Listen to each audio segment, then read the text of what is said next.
గుడివాడలో ఓడిపోయిన కొడాల నానికి సిగ్గు మాత్రం రాలేదన్నారు బుద్ధా వెంకన్న. వంశీ నానీల నోటి దురుస్తనం వల్లే వైసీపీ ఓడిపోయిందని వాళ్ల నేతలే అంటున్నారన్నారు. వంశీని జగన్ పరామర్శించడాన్ని వైసీపీ నేతలే తప్పుపడుతున్నారన్నారు బుద్ధా. సవాళ్లు చేసే కొడాల నానికి ఇప్పుడు భయం పట్టుకుంది అన్నారు.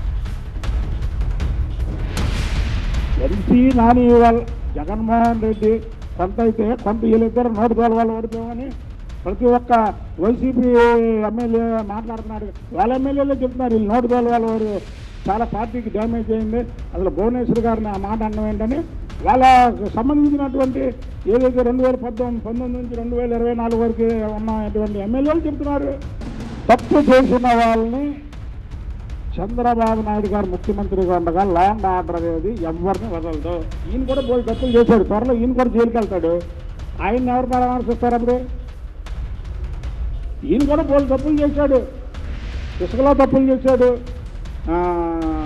ఈ వైన్ షాపుల్లో తప్పులు చేశాడు, అలాగే మైనింగ్లో తప్పులు చేశాడు, గవర్నమెంట్ ఫైల్స్ చాలా తప్పులు చేశాడు.